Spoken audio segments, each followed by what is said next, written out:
Acting Governor Josh Tenorio. Well, the governor, as we understand, is in Palau for this Ocean Summit. Tomas? Yes, so from one public health emergency to a global emergency, the Our Oceans Conference, the seventh one, is being held in Palau. Bri, as you said, there are dignitaries from across the Pacific who are there, including from Guam and the NMI. Wanted to share a few of their words from the past few hours of the conference, and got a surprise special guest, President Joe Biden himself, talking about the importance of the Pacific and our role in the ocean. So here's the president speaking to dignitaries in Palau. Hello, everyone. I'm sorry I can't be with you in person, but my special climate envoy, John Kerry, former Secretary of State, is leading our delegation. He's the best. And I want to thank the government and the people of Palau for welcoming the world to this important gathering. For Palau and for island states around the world, the health of our ocean isn't only about conservation for the future. It's about survival today.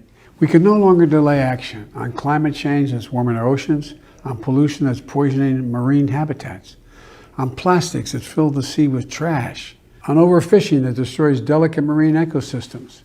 And look, when it comes to our oceans, our climate ambitions, and the very survivability of the planet, this is a decisive decade. We all have to act. In the United States, my administration has made tackling the climate crisis a top priority. We're moving to deploy 30 gigawatts of offshore wind and energy by 2030. We're working together with other countries to implement green corridors to get international shipping sectors to zero emissions by 2050. We're conserving at least 30% of U.S. waters by 2030. We're countering illegal, unreported, and unregulated fishing and forced labor at sea to ensure sustainability in legal seafood and fisheries. Look, my administration will be announcing several new commitments over the next 2 days. Protecting our oceans is the responsibility of every human on Earth.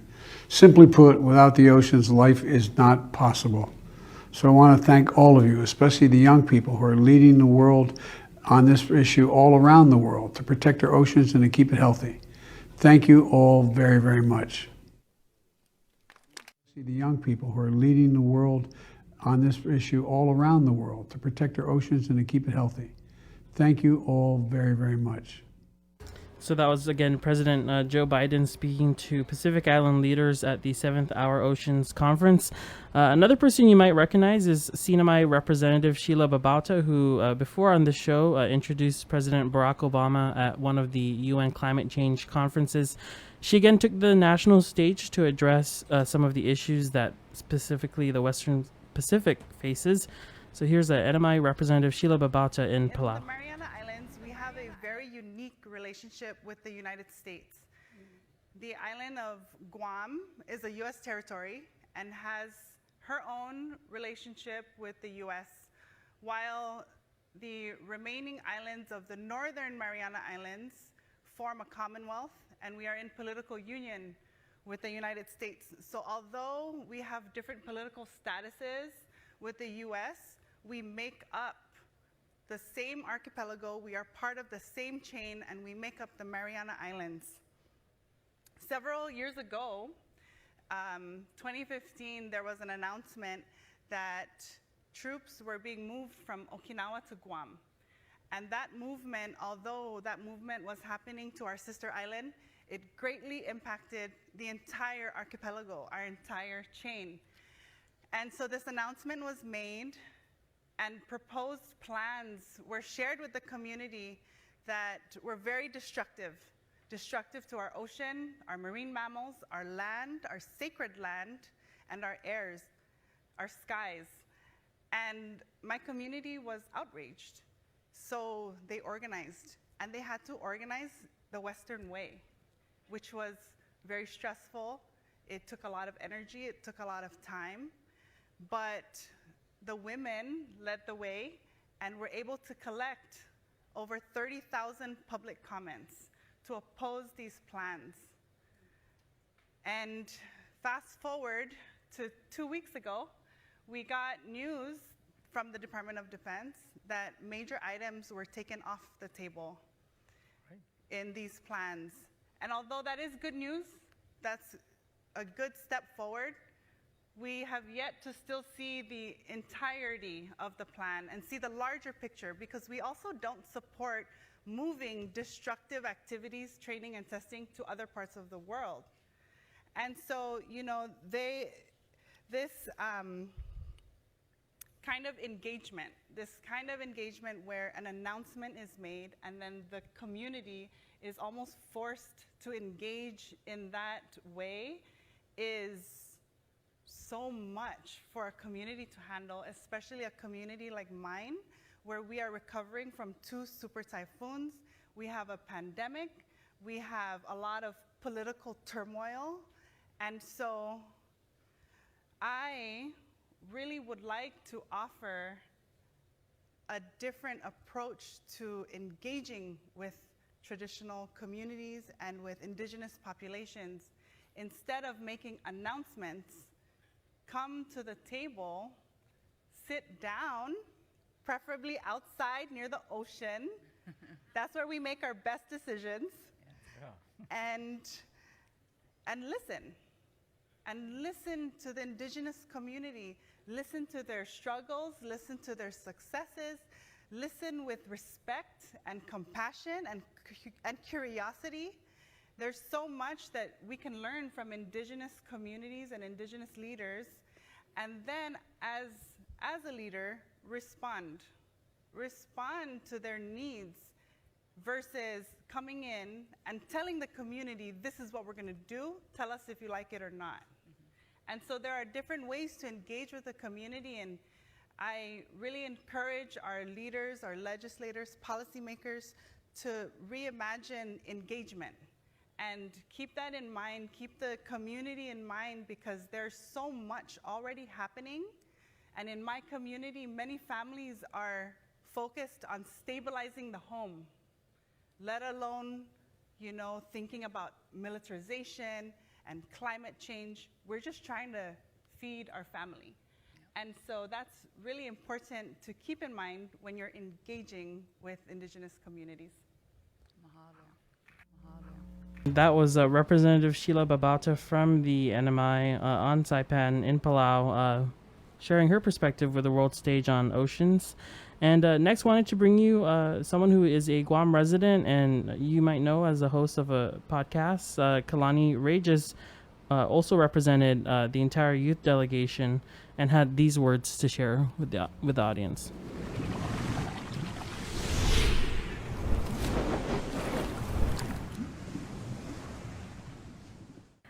Hafade, Tirawami, and Ali, everyone.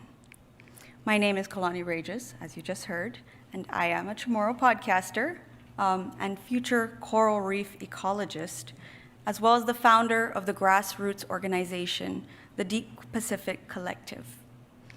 The group, which I founded in 2020, activates Pacific people to empower their communities through talking story and hearing others.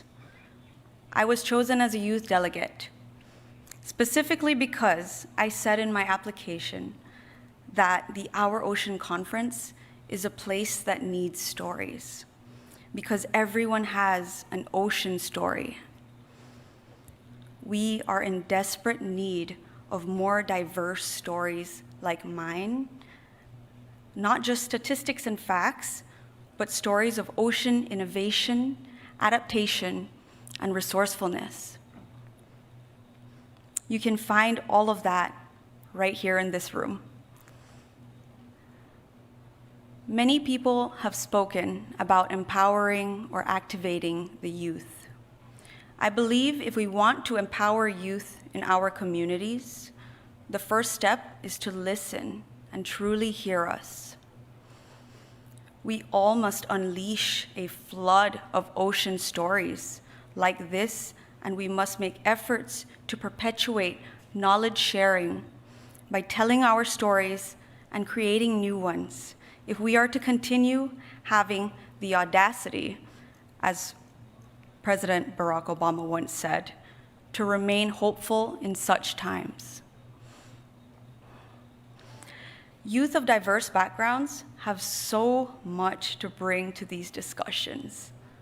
And in creating my collective, I situated myself among those who share the same love for the ocean and advocate in unique ways towards a peaceful, prosperous, and connected Pacific that is equitable, culturally grounded, and inclusive.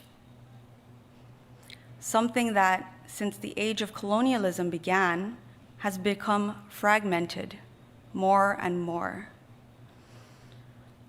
I actually don't call myself an activist, but rather an advocate. I've made it a part of my life's mission to advocate for and with young people of the Pacific, to believe in their power through hearing other islanders speak about their experiences, especially in my home islands, the Marianas, the Commonwealth of the Marianas, where I'm from, as well as Guam, where I currently reside. But I never thought this was my calling. That's because I am drawn to that feeling of wonder that happens while submerged and while I'm looking at my favorite sea creature or coral. Something that we might all relate to. Chasing that wonder and embracing my curiosity, really, has guided my life's decisions, along with the deep love of the sea instilled in me by my upbringing as a Micronesian daughter. I must praise beautiful Palau, its people, and the Our Ocean team for putting together this conference, this long-awaited conference, and giving young people a larger voice and role than they've ever played at past conferences. Palau has set the bar for how they treat their own and other countries' youth. Stephen Victor, Palau's Minister of Agriculture, Fisheries, and the Environment, appealed to two values at One Young World's COP26 panel on Indigenous knowledge for climate change action. One being respect and the other being responsibility. We respect the efforts those before us took to give us a world better than what we have today. However, we are passing a world to the next generation different from the one that we inherited. We hold that collective responsibility of making or advocating for change in our own communities. To this end, I want to introduce something novel that has never been done, and that is the youth delegates' collective commitment. We propose the formation of a task force of previous Our Ocean youth delegates that facilitates the further integration of young people. This will ensure the continuity and passing of knowledge from conference to conference and youth inclusion in the dialogues and decision-making processes. This inclusion should be done from the strategic planning phase and should not be tokenistic. We came to this consensus through our involvement in the 7th Our Ocean Conference, our participation in the plenary as speakers, and from our experiences as leaders in our own communities. Palau has raised the bar, and we urge future Our Ocean Conference organizers to continue and improve upon this tradition of youth inclusion.